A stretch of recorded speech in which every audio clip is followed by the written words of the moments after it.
For anyone that is watching this video, I want to let all the viewers know that there might be some upsetting events during this podcast, but there'll also be some light at the end of the tunnel, so to speak, as well. This part of the podcast is like a storytelling part of it as well. So Simon will be telling a few stories from childhood as well. I say childhood, I go with what we remember as a kid, because if you go too far back you forget things and it's then you're trying to backtrack. This is a one-to-one podcast. The idea of this podcast is to help people that have start struggling with mental health and anxiety. I have my hands up. I get anxiety. I'm the culprit for that. And it's the reason why I like it being one-to-one is because you've got no one else to be upstairs and no judgment is intended, which will never happen here. Nice space, be relaxed and easy. Easy But thank you so much, people, for supporting everyone that comes on my podcast, and of course me. I've got to also make sure that, because they say make sure you look after yourself, you always help everyone else out. Yeah, you've got to look after your mental health. Everybody does, you know. It's a stigma years ago, but now it's not. But I always look out for everyone else first. That's what I used to do, and I still do in a sense. People talk to me about stuff, and they can talk one-on-one, and it doesn't go anywhere. And I don't know. It seems like I've got an ear for them to talk. Easy listening and that, and you can. The advice you give them as well, like, oh, I didn't think about that. Yeah, that's good advice you give, and that feels great as well. So we'll dive right in, like I said. Okay.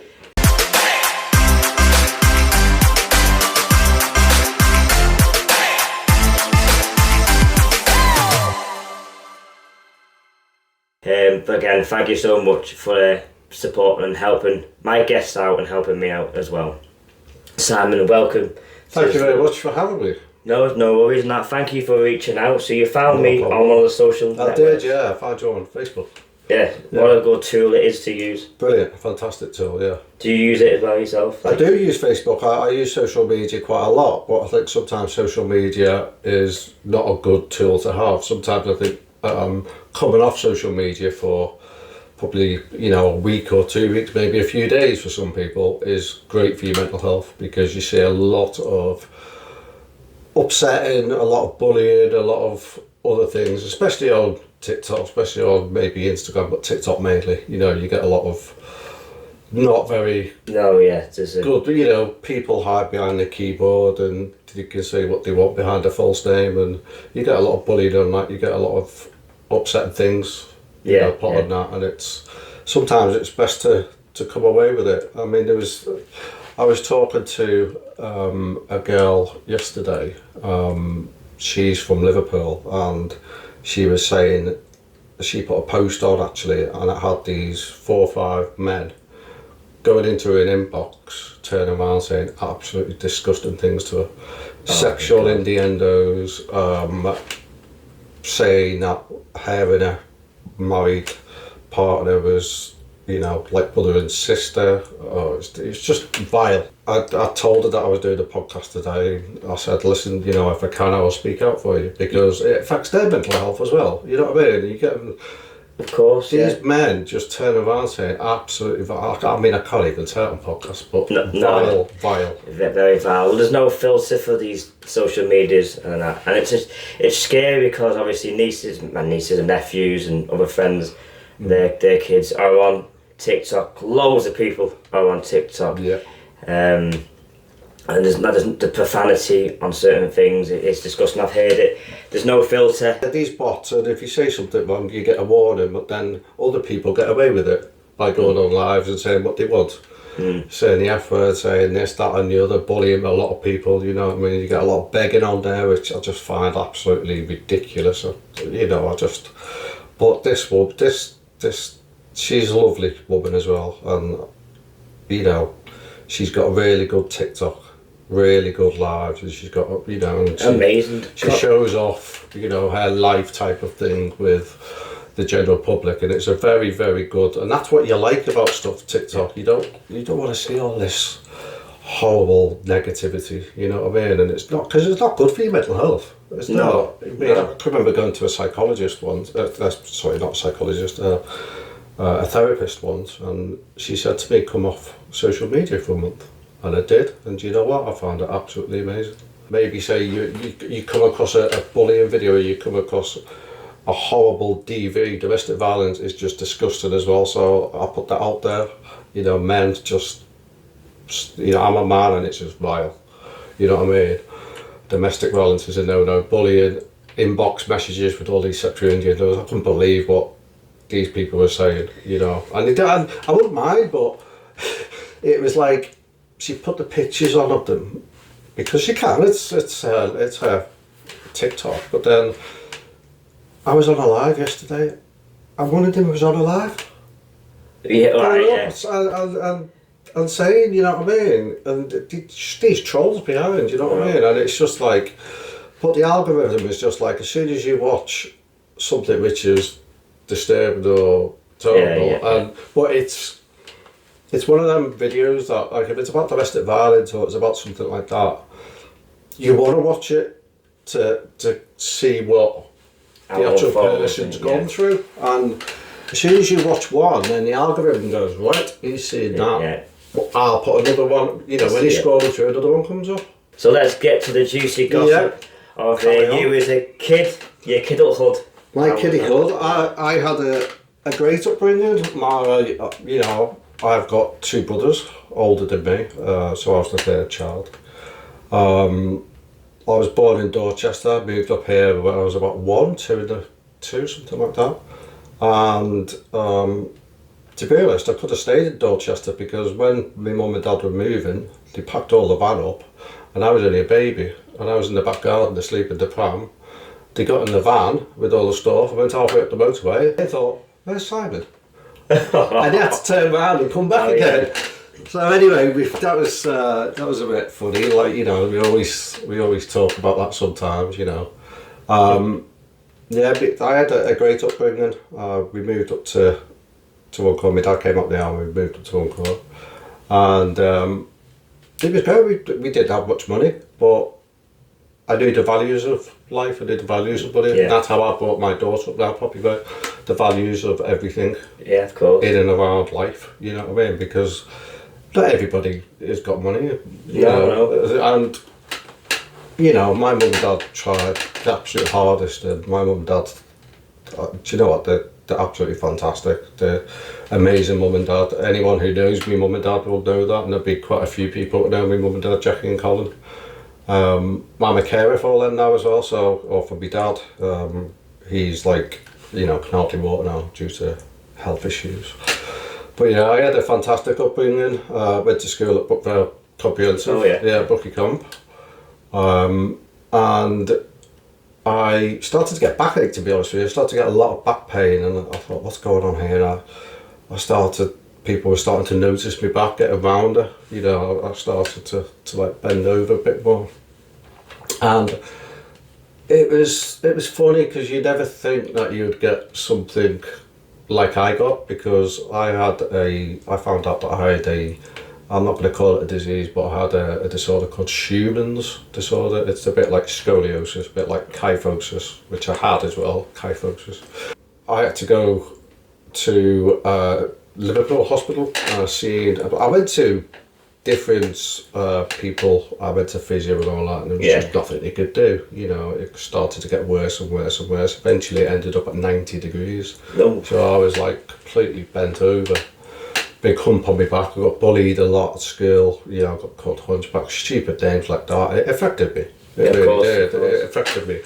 And some people have got a thick skin, but to be honest, I haven't. And you know, and you always think to yourself, should I have more of a thick skin? But I just haven't got that. I take after my mum, to be honest. She hasn't, and you either got one of the genes, but you are thick-skinned, or you're not. No, you're not, of course, yeah.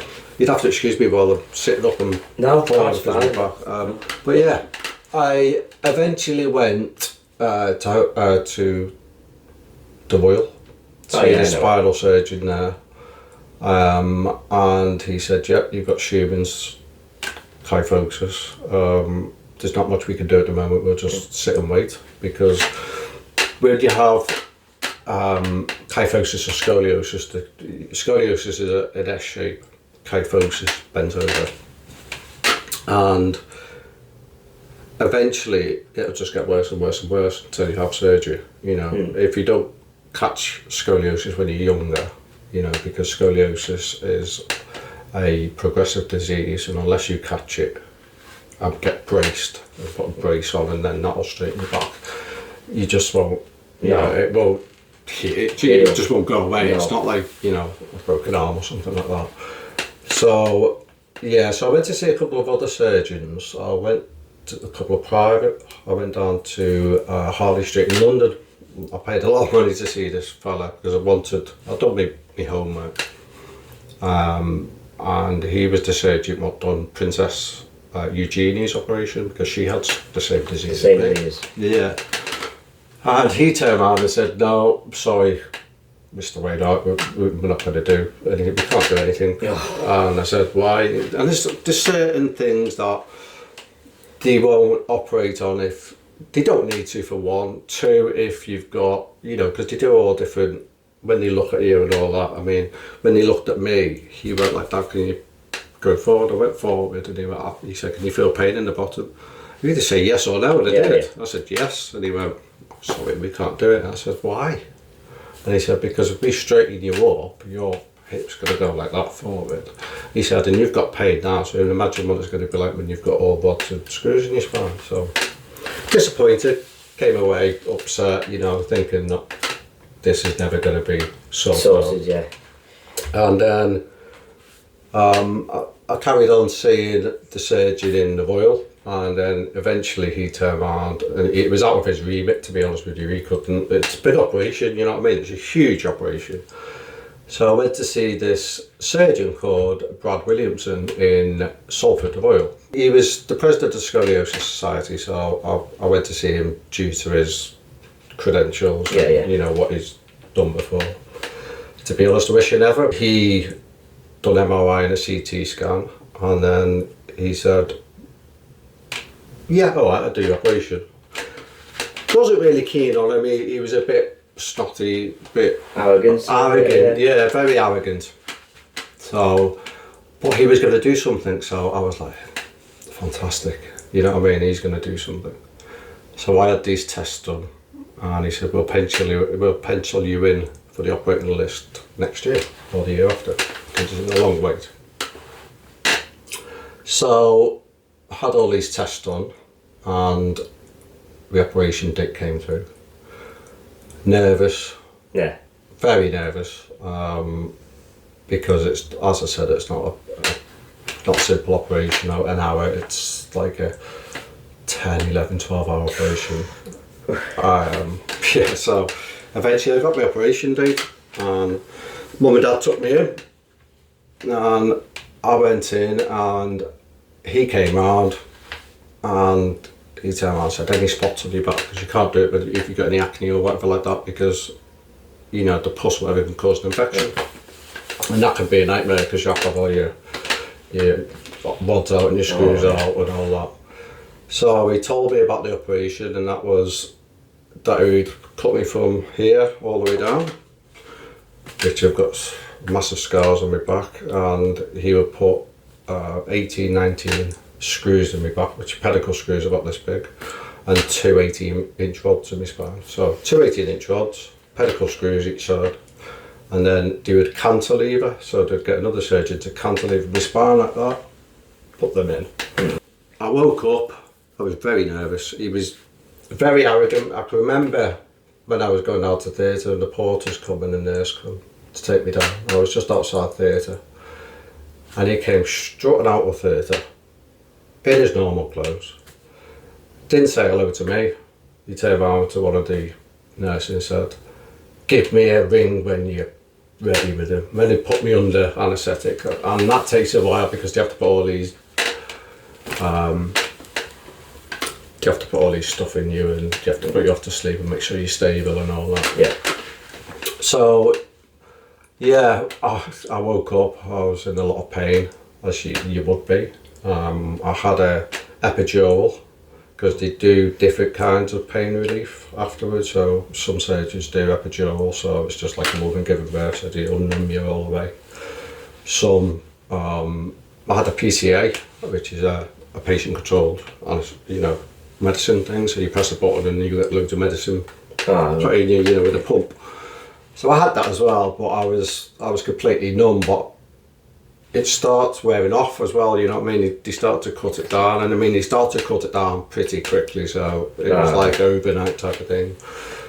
But I was in a bit of pain still, and they never really done much about it. But I can remember they said, "All right, we'll just turn it up a little bit," and they turned, because the actual epidurals, they can either do it with a cannula with the women and they put the anaesthetic in, and that'll make them completely numb, or if it's a consistent epidural you need, excuse me, like I had, it would be by pumps that would constantly every 2 or 3 minutes pump in. Nice.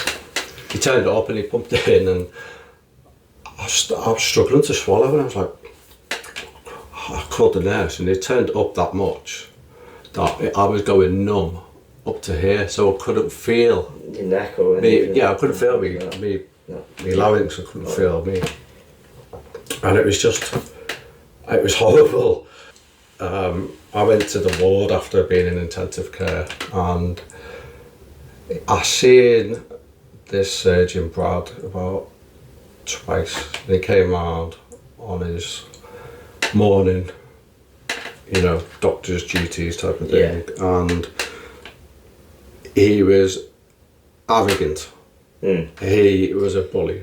He was a dictator. He actually turned around and made the sister of the ward cry. She was crying down the phone. No, I was there, and I had to put a complaint letter to him as well, because he was arrogant to me, and it was terrible. And I thought to myself, you just don't expect it. Eventually I came home in a lot of pain. Mum was fantastic with me. Mum and Dad looked after me, and eventually, the pain weared off. I'm in pain 24/7, 7 days a week, but I'm on painkillers, but there's worse people after me in the world, and that's how I see it in my life. You know what I mean? There's worse people. People get backache, and I don't turn around and say, well, I've my back for 20 hours or an hour. I turn around and say, I'm that type of person. I'll turn around and say, yeah, you've got backache, and it hurts people. You know what I mean? Backache hurts people. So that's what I'm like, and eventually I wasn't in too much pain afterwards, and I can remember I met I met a girl. I moved down to Exeter in Devon, and it was Kaylee, my daughter's mum, and we met. Actually, no, sorry, I do apologise. I went down to Exeter to see my mate, and I met Kaylee down there because she lived there as well. So I met her out clubbing as well. And that was my daughter's mum. And I was still in pain, I was still going to the doctor down there. I was still in pain, and he kept on writing to Brad Williamson, and he just sort of ignored it, to be honest. One of the letters back to the GP was, well, half of the letters what got sent and returned weren't to the GP down there, because he got all the addresses wrong. So we sent it to the GP up here, even though I was down there, which wasn't very good. Eventually I went to see a spinal surgeon down in Exeter because I was in that much pain. And he said, yeah, he's done a fantastic job. Brad Williamson's done a fantastic job. I've got the letters through it. He said, he's done a fantastic job. It's just all wear and tear, you've had a big operation. I said, well, that was over 1.5 years, 2 years ago. I shouldn't be in this much pain. Oh, well, it'll subside. Anyway, it didn't. But then I wasn't comfortable in my body. I was never ever comfortable. I always thought to myself, really thin, really skinny. I'd look at other guys who had a bit of muscle on them, and I thought, I wish I had his sort of body. I wish I could put weight on. Did this happen after the operation? Yeah. I mean, because what it was is when I had the curve, I looked a bit bigger. Because you had a curve, it was something to hide, you know what I mean? That was on your brain more than what you was thinking about other things. So I despised my body in a way. I didn't like it at all, and I went through a bit of a mental breakdown, a bit of a mental state, and I ended up getting very, very drunk. I took stupidly illegal substances, very drunk in a pub, and I went up to my mates and I took a load of tablets, and my mate actually phoned the ambulance because I just collapsed on the floor. Anyway, I was on life support machine in intensive care for 3.5 days. So it wasn't just an overdose where they could think it was a proper overdose. I was very, very close to not being on this planet, and Jesus. If anybody out there is thinking or got thoughts about anything like that, please talk to somebody. There's always somebody about. I'd always say that, because I never really chatted to anybody, about it. So yeah, and thinking that I could have left people behind is just, it's not nice, No. It's not nice at all. So I ended up in intensive care for 3.5 days on a life support machine. Stupid bastard me, to be honest with you. No, I mean it's coping with it, dealing with it, and at the time it was hard for you. Especially it's going to be hard, definitely going to be hard to deal with. Yeah. And actually, I think it's the first time you spoke about this. Is this the first time? Yeah. In public, I've spoken to a big thing. People who are on Facebook know me, and they probably might not know this about me. So it's the first time they were here. But it was My nan had passed away as well 6 months before, or a year before, and I didn't really grieve. I was very close to my nan and didn't really grieve. Grief is it's a funny thing. You either grieve straight away or you don't. Denial gets in the way, doesn't it? Yeah. And I didn't, and I think that was another trigger for me, And I ended up, as I said, in intensive care for 3 days, and then on a ward, and then I had to have a psychologist come round and see me, whether to allow me home or whether to send me into another hospital, a psychiatric hospital and all that, and I come to my senses in a way after I'd done it, because I woke up when they told me I'd been in intensive. I woke up in intensive care with a tube, and then they took the tube out. So it was a time where I had to think about things. I had to think about who I would have left behind. It was a struggle. It's still a struggle now, even speaking about it. You know what I mean? You okay though? Yeah. I'm okay. It's Anyway, they allowed me back, and my back was still bad. My back was still sore, so I came back home. I think for about a month or something like that, and I thought, I can't deal with this anymore. So I'd done my homework on different surgeons, and I found one in Birmingham. Birmingham, called Mr. Gardner. Fantastic guy, lovely spinal surgeon. Completely different from Mr. Williamson. The spinal surgeons all know each other, type of thing. There's a lot of them, but they're not like orthopaedic. The spinal surgeons, so they go to conferences, so they know each other, sort of thing. So I went to see him, and I got an appointment quite quickly. I went to see him in Birmingham, drove down to Birmingham, went to see him, and he done the MRI, CTs, X-rays, went back for the results, and he said, we've got good news, we've got bad news. I said, go on then, what is it? He said, well, we could do something about your back, but unfortunately and he didn't put any blame. I can't say he put any blame on this Brad Williamson because he's a spinal surgeon. They can't turn around and say he's done something wrong. But he did. I found out that Mr. Williamson, I don't like calling him that, I'll call him something else, but he had actually misplaced a good few screws in my spine at the top. So instead of being in straight or being in the place, they were like that. So instead of being in the laminate through, they were like that. And I still had a lot of because when you do the operation, the actual sponge bit inside, you got the spongy bit that gets taken away, and that gets all wadded up. You know what I mean? And they put a lot of bone graft, so they get like donor bone, or they get BMP, which is grown in the lab, and they put a lot of. It's like a fracture, you know what I mean? A fracture heals itself, so a lot of bone goes into that. But with the sort of operation I had, they had to put that in themselves, so they put a lot of artificial bone in. And Brad Williamson mustn't have put enough in.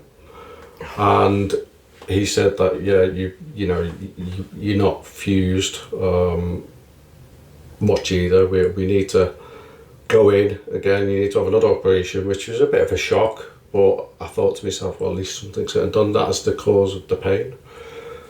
So I had that done, and what he did is he took them 3 screws out at the top, 3 pedicle screws at the top here, because my head was going forward as well, which is called PJK, which is proximal junctional kyphosis.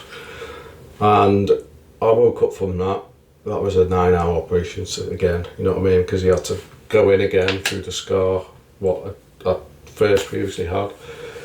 And then he had to, you've got to be very careful because you could be paralysed. There's a risk of paralysation. On the consent form, with Mr. Gardner done, he put down your paralysation, loss of function, lost this, that and the other. A lot of, pros and cons for the operation. Anyway, I had that done. But it wasn't the end. I got a really bad infection 2 days after my operation. Mr. Gardner came round and seen that the scar had pus in it. And it's not a choice of just giving me an antibiotic. When you have that sort of operation, if an infection gets into that metalwork, which is titanium, if it gets into that, you've had it. Everything has to come out. Then you could go back into the curve again. So it's not a case of just giving you IV antibiotics, it's a case of back to theatre again, open me back up again, wash it all out, wash it all back out inside, clean it all up, wash it all out, stitch me back up again. So I came back on the ward, and it still wasn't the end of it. He came round a couple of days later, and my CRP, which are CRP levels are your infection levels in your body, they had shot up to over 200 odd, and they're not even supposed to be, I can't remember what they're supposed to be now, but they're not anywhere near, well below 30. Oh my God.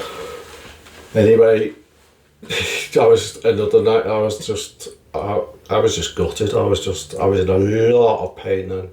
A hell of a lot of pain. I was in a lot of pain more than anything. It wasn't to do with Mr. Gardner, it was just something which was on the consent form, what could happen, and it happened to me.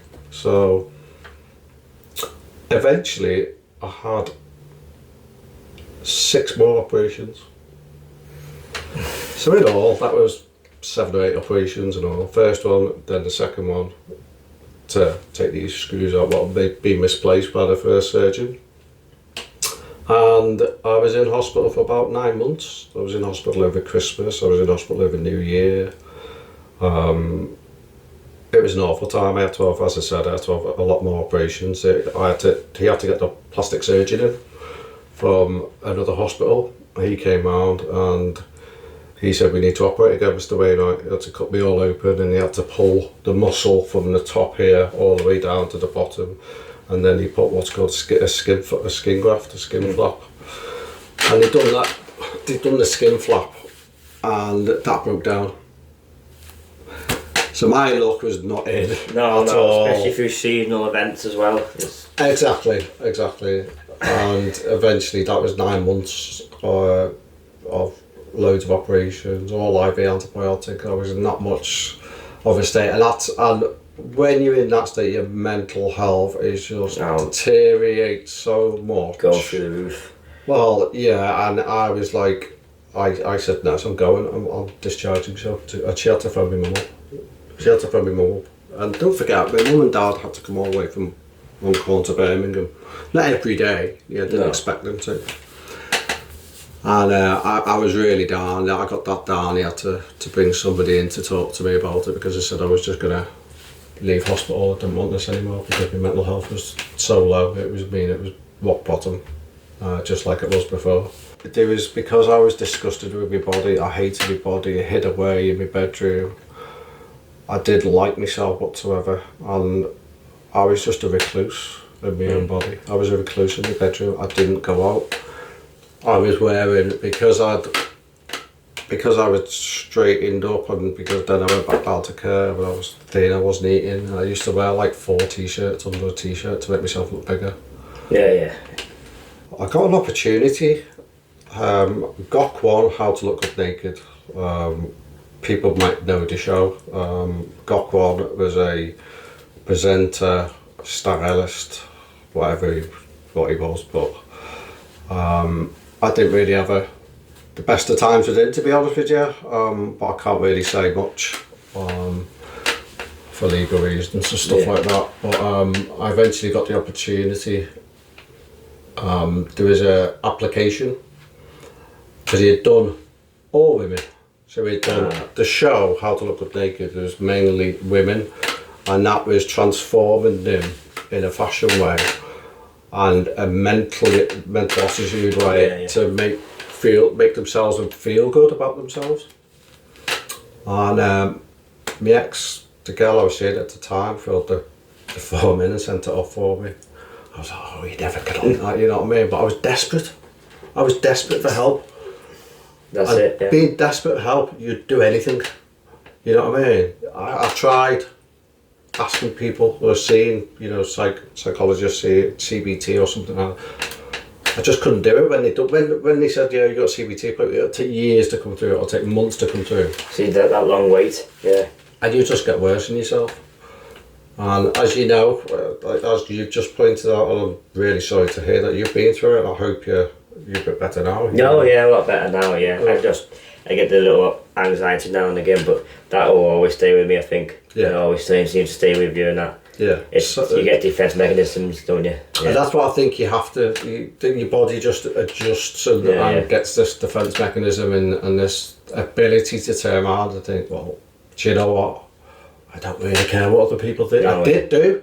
No, yeah. But I couldn't take my top off in front of my girlfriend or in front of a girl if I was seeing a girl in the bedroom or anything like that. I would have to take the light off and take it off. Yeah. And it seemed really funny and people would laugh at it, but it was, I hated my body that much. I just couldn't do it, you know what I mean? Because I'd always feel skinny. And I am skinny. I couldn't really work out because of my spine. So this is what he said, Gok Wan said. Yeah. Because eventually, when that application form went in, and they were asking for a male to be on the show, which was very, very, they don't have males on the show, it's just constant females. I got a phone call from Maverick TV saying, will you come down for a audition? Right, yeah, that type of audition and like a talk and that. So I went down to Birmingham and that's where their offices are. And I went in and they were lovely. And he said, okay, he asked me a lot of questions, and he told me about the show, which I knew anyway, but they wanted to do a male. Gok Wan wanted to tackle a man, you know what I mean? Because he had tackled women all the way through the show, and this was going to be the first male.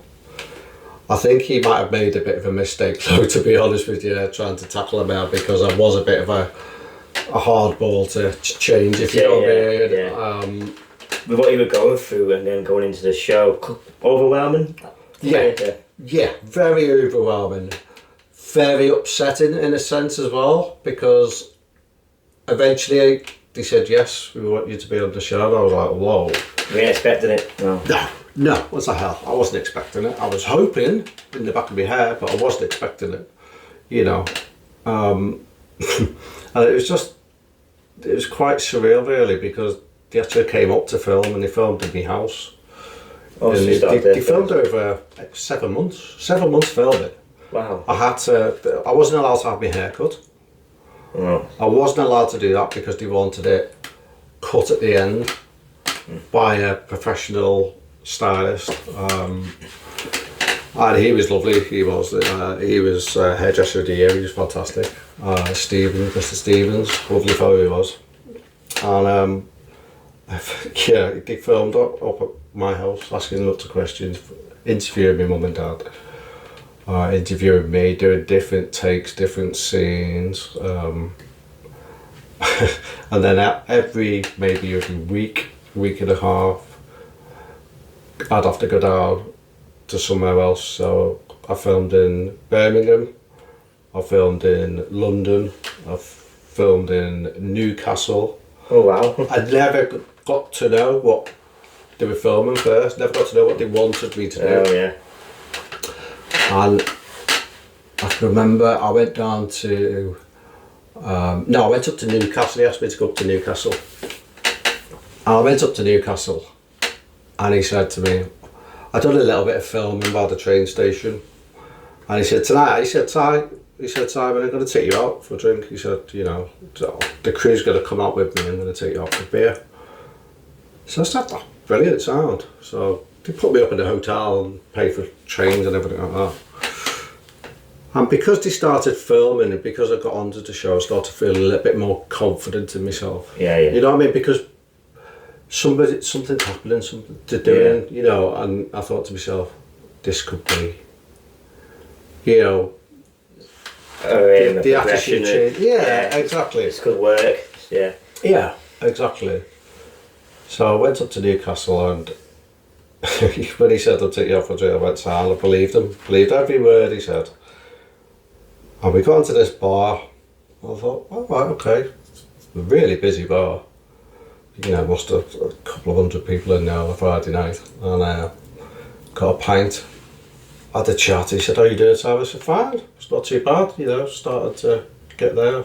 Yeah, it was getting long, and started to look a bit of a state. You know, when you do with your hair. Yeah. He didn't want you to cut it, did he? No. No. And he said, "This is all about you." I went, "What you're about, Gok?" He went, "This is all about you, dude." I went, "Why?" And he went, "Look at that monitor over there." And there was these massive, huge, over 200-inch bloody tally on the wall, you know, like what they watch the football on and all that. I looked over, I couldn't believe what I saw. It was pictures of me just in my boxer shorts. Because they have to do photos, because in the middle of filming you have to do all these different things, and you have to take a photo of you just in my boxer shorts. It was the mirror scene, actually. At the very beginning of How to Look Good Naked, you have to go in front of these mirrors and take all your clothes off in front of these mirrors, and then look into the mirror, and then he will turn around and probably say a lot of crap to people. Like he did, you know what I mean, to make yourself feel better, and he took a picture and all that. That was a hard scene to do. Yeah. Looking at yourself in the mirrors, I was upset. I did have a bit of a cry there in front of the mirrors, because it was the first time looking at my body really, and somebody else commentating in front of somebody. But don't forget, there's all these people around you as well. Yeah, of course. Yeah, all cameras and that. Cameras, sound, staff, throughout the crew. So. Yeah, exactly. And yeah, that was a bit upsetting. But yeah, I said, "What are you doing?" to Gok, and he went, "It's all about you, mate." I went, "Why?" And he said, "We're going to go into this pub now." And he said, "We're going to ask everybody what they think of your beautiful body." And I went, "Fucking not." I said, "I fucking not." I said, "No way. If you ever watch it, you'll see it, because it's actually, you see me going, no," and I put my hands on my head. And I thought, no chance am I going into that pub and everybody's seen that photo. I'm not that confident in my body. And we're going to ask people. Oh. And I thought, no. And they had to cut filming because I went topside. I was like, "What do you mean?" I thought, this is what I said to you before. It was like, he wanted a male, but I don't think how much of a problem it could be, you know what I mean? Because I just didn't want to fight. I didn't want to fight getting what he was saying. I disagreed with him on a lot of stuff.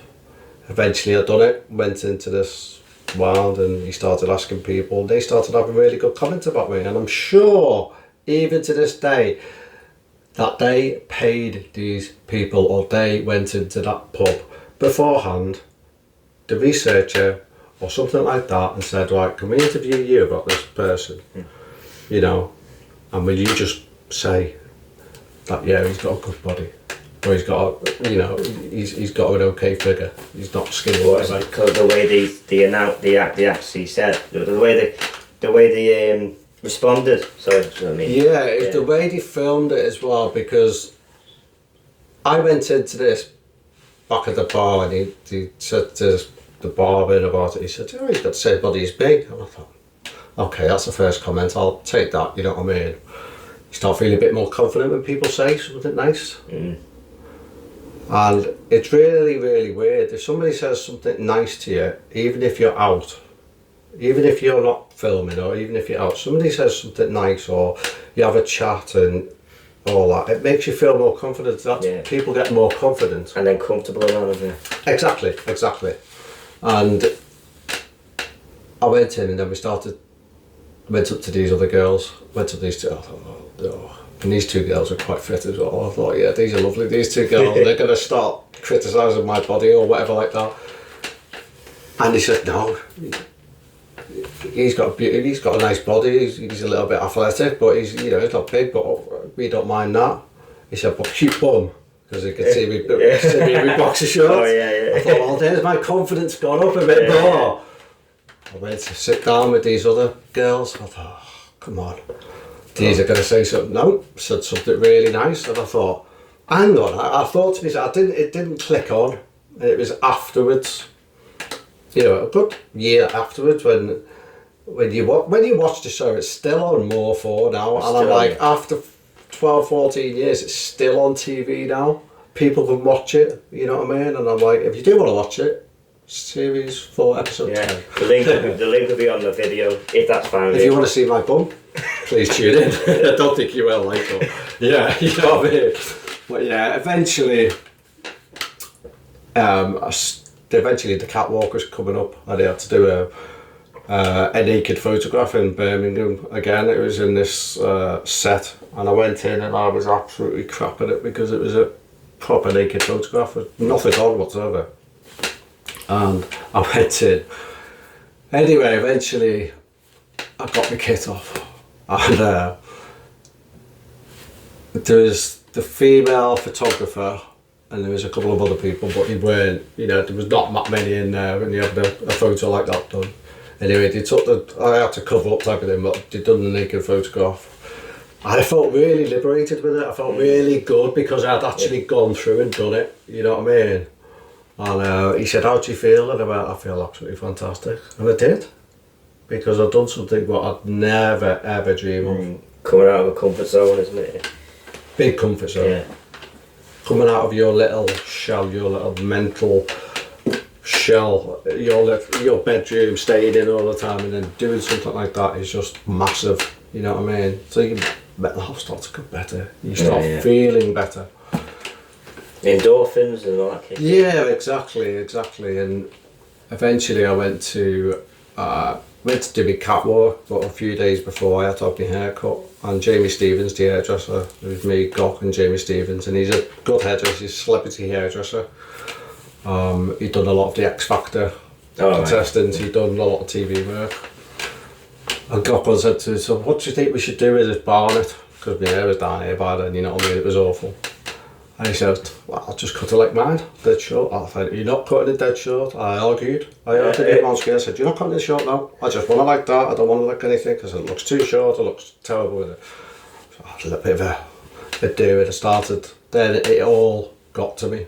It really got, the whole thing just got to me from the start to then. I just bawled my eyes out on screen, bawled my eyes out on TV. I broke down, and he said, you alright? And I went, yeah, I said, just get on with it, just cut it off. So he just cut it dead short. And eventually I had my catwalk done, and that was mad. So there was like 6,000 people in the bullring. Wow, 6,000. Because he was filming 2 shows. So he was filming a woman beforehand and then a woman afterwards. And then I was the first male, so it was madness, because you think of a big shopping centre, a lot of people, busy Saturday afternoon. I had a lot of family come down, I had all my family coming down, I had a lot of people from the scoliosis and Schumann's disease forum come down and see me. Yeah. And I got out and they had all these, they had 2 fellas side to side and you had these women walking up, and I had to walk down the catwalk in boxer shorts in front of 6,000 people, everybody cheering, and I was like, wow. It's just uplifting. If you can do that, then you could do anything. Yeah. You know what I mean? And yeah, it was mad. And the end of it was a bit weird, because the end of it, I went to say Charles to him, we went, see you later. Anyway, I came home and I felt really good. I came home to loads of Facebook messages, lots of, just loads of Facebook messages, because they'd actually, I do apologise. I filmed and I came home and I felt really good about myself, and then it was on TV in the March. Anyway, they'd seen it. And then I got loads of messages from, lots and lots of girls, you know, I say, you got really good. It's such a good feeling when you get that sort of attention. Yeah, and the feedback as well, of course. Yeah, the feedback as well. And then it went a bit downhill then. My mental health started suffering, because TV shows, I do not recommend anybody go on them. Anybody goes on Love Island, anybody goes on any reality TV shows, please don't. Oh. Because at that time, I see the psychologist beforehand on the show, because you have to, because of such a show it is. And I went on a really, really, really high with all these people messaging you.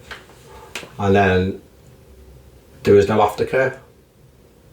Oh, right. There was no, so the TV company didn't phone you up and say, how you doing? So you went on this catwalk, then you felt so good, so high, and then bang, you were straight back down again. After about 2 weeks. Because you'd done that, but then you come back to your bedroom, you had all these people messaging you, but then that stopped. And then you go on a high and you just go, and you just come crashing down again. No support off any of the company? No, like that, nothing? No. I put a letter of complaint in, I went to the papers about it as well, because I thought people should know. And if you think about it, Love Island, a couple of contestants killed themselves afterwards, didn't they? And you think about all these reality TV, and they're not what they seem. No. They are not what they seem. I mean, Gok Wan, I don't think really liked me anyway, because I mucked up the rules, because he gave me a capsule wardrobe to wear, so he chucked all my clothes out, or he took all my clothes from my wardrobe. I didn't have them comfort blankets. No. Them t-shirts. Mad that he did that. Well, it's part of the show. It's part of the realising that your bodies. Yeah, exactly. And he didn't really like me, because I went round and got a load of my brother's clothes and put them on. Yeah. I did. Oh, I'll have my brothers. Yeah, I did. And it's quite funny now when you think about it. And you tell people it's quite funny, because I just took a load of my brother's clothes and put them on. And I went down. When I done that, I went down and I filmed an episode with him in this big pod in, I think it was London, I think it was. And he went, I can see that you haven't took my advice or wore them clothes. And that is actually on, you could see his face on TV. I went, no, I didn't like this rock. That's what I said to him. I was that pissed off. I went, I didn't like it, mate. Sorry. Do you know what? I'm proud of you for doing something like this. That's coming from me, and I don't really know you as a person, but what you're doing is fantastic. And I wish you all the best going forward. I really do, because at the end of the day, if this helps you coming out of what you've been through, then people can think about that and get out and do a walk, go for a walk or something like that. Yeah, definitely. Do something like that. Get out, get a hobby. Yeah, but then that's me talking, and I don't do anything. No, honestly, I don't. And this is why I'm still depressed, and you know what I mean. I don't really have any friends. Nobody ever. I had a load of friends. I've got a lot of Facebook friends, other friends, and a lot you talk to online and that. Yeah. And you see your old friends every now and again. Yeah. They're brilliant. They're great. I love them to bits. But It's not like when you was a 18, 19, 20-year-old where you go out clubbing and you know, they phone you up and say, do you want to come for a pint? The last time somebody phoned me up and asked me if I wanted to go for a beer, 6 years ago. Wow. I don't get any phone calls from anybody. And that is the touch wood, somebody might do now, but I don't, and that's the honest truth. Nobody ever phones me up, and I crave for somebody to phone me up and say, do you want to come for a pint? Because I don't have any friends whatsoever. I count them on my hand, and that's probably one, you know, or two, and that's me mum and dad. And me. Well, yeah, and you, yeah. So I appreciate that. But yeah, it's very hard when you go through something like that. It really is hard. The surgeon who done my first surgery at a young age, or not a young age, but 14, 15 years ago, Brad Williamson, had been sacked for sexual misconduct, or sacked for gross misconduct, and he had harmed over 100 patients of his. Now, he must have operated on thousands of patients from 2014 all the way up, maybe 2008 all the way up, actually. I can't remember the exact dates when he was a surgeon there, so he had done a lot of operations, and he'd done a friend of mine who's a very good friend, actually, who I speak to quite a lot on WhatsApp, is Dr. Glenn Smith, right? And he's a consultant anaesthetist, and he was the anaesthetist at that hospital, and he used to not be a regular anaesthetist to him, but he used to be a spiral anaesthetist, and he was one of the type of whistleblowers that found out about what Brad Williamson do, looking at the effects of these patients, what he was doing. And anyway, the board got involved, eventually got involved and done a recall, because you have to do a recall now by law. It's called, what's it called now? Is it Martha's Law, I think it's called? I'm not too sure. One of the laws it's called, if you think you're being harmed by a surgeon or doctor, GP, or any sort of profession, you've got a right to, and the hospital got to do a recall. And he done a recall for 100 odd people only at that time. And I seen this on the web page. I can't remember exactly where I seen it. Mr. Williamson, Brad Williamson has been, has gone from Hope Hospital, Salford Royal, because of 100 odd people he harmed. I was like, hang on, that was my surgeon. And it says, if you've been affected or you've had an operation by Mr. Williamson and we haven't called you, please do not worry. We might call you, we might not. You're not one of the people on the list, type of thing. Anyway, I phoned them because I thought, I am not going to wait around. No, definitely not. Especially when you hear somebody's being harmed. You know, you go into a hospital and you trust the surgeon. You trust the doctor. Doctor says something. Doctor says, yeah, there's some antibiotics, you'll take them. If a normal person said that, you wouldn't, because you don't know what you're taking. No, yeah. They're medically trained, aren't they? Yeah, exactly. And yeah, I found that out that he'd harmed, and then I found out I was on the list. People can say what they want about me. People can say what they want about me now. I've got a lot more thicker skin now. Yeah. I don't know if you have. You got a bit of a thicker skin now since you started doing this? Yeah, when I do the live feed on TikTok, I get the odd, not so much troll, I don't know, they're just trying to... You always will. They hide behind the keyboard. Comedic side and they go, so you look like Dynamo from Wish. Yeah. Do you know what? I see this all the time. I really do. Let me just check my... Can I just check my phone? I want to see if I've got this message, actually, because this will just really... We need to turn this down. Some of the things these men have said to this person, and you do get bullied, as you said. You might go on your live feed. I don't do many live feeds now because it can get you. The bullying can get you. It's not. It's loaded up then. It gets to you. That's. It's probably not even loaded. This is the woman. She's absolutely fantastic. Jessica, her name is. Well, let me just. Oh, sorry about that. Pause 30. Should we start off with your kids? I could get very nasty. Let's go. Feel sorry for the kid. I don't know what that says, but could do with lip fillers, talk about hair. Alright. Right? Yeah, and I am going to name and shame Brandon, 97, that's you. Right, and then there's another one. Comes up, and her and her husband's absolutely fantastic. There's another one. Oh yeah. What are the bully backers going on here? Have you seen the video of her getting done behind Asda? Load of crap. Oh. Kissing cousins. I am doing that.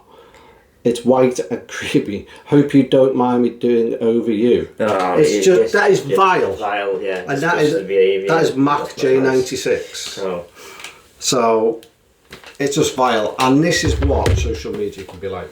And as you've just said, sorry for interrupting you, but as you said, you get people coming into your lives and saying yeah. Well, I have people say that look like Frodo from Lord of the Rings. What's his name? Elijah. I've got a clue. Elijah. I mean, that's a compliment, not bloody. But I think they're trying their hardest to come up with something and that, because I obviously read out mental resilience books on my life and that. Turn your comment off. Yeah. Or if you don't turn them off, put community care on and just and put something in that, because it does and it can bother you. And I go from Wish. Out of all the marketing things and that, you choose Wish. I'm guessing Wish takes a long time. I haven't got a clue. I don't know. I haven't used Wish for a long time. Dynamo from Wish. Oh, you're funny that. Oh, I've never heard that. But it can get to people.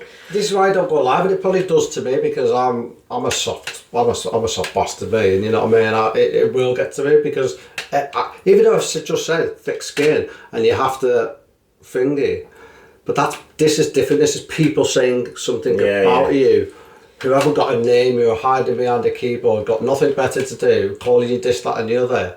And because I've been called it before, you know what I mean? But that was in school. But it's different when you're on social media's evolved that much. Trying to help people's mental health and that. And even with the battles, I mean, I'm not going to be doing the battles as much, because my content's about the mental health and the well-being. And that's how social media should be, you know what I mean? Jessica's like, you know, follow Jessica, she's brilliant, by the way. Her life is very, very uplifting, and that's what you want. There's somewhat on it, and it's just terrible, and they just do the hard behind the keyboard. Oh, thank you so much for coming on. Are you doing it? Thank you. Yeah. I really appreciate you letting me rabble on about it. There's a lot to rabble on about, but yeah, people might not know all of it about me, but people might. Yeah, and they can watch you on telly. Yeah, I'm sure you'll put the link down. I'm sure you'll put the link down. If you want me to, if you want to. It's all made. To be honest with you, I hated it, but I've done it, so you got to be sort of proud of it in a way, because it helped me in a bit, but then it didn't help me, if you know what I mean. So it works in two ways. Before we go, I suppose, you got any advice to give to anyone? It could be anything you've heard. Yeah, if you're ever going through any sort of depression, even if you think it's nothing, or even if you think it's not depression, please just speak to somebody. If you're a man, please just speak to your mate. Pick up that phone. You know, just phone a friend. Just talk to them. They'd rather have you talk to them than go to your funeral. Yeah. And I mean that. Yeah. They'd rather talk to you than, talk to your parents or talk to your family at a funeral. I gather. Please, and to women, DV people, DV survivors, please speak up about it. Anybody's what's going through anything like that, mental health, DV, anything, please speak up about it, because it's really, really important. We lose too many people in this world, and we don't want to lose anybody else to mental health or to any sort of illness like that. Thank you. Thank you very much. Much appreciated. It really is.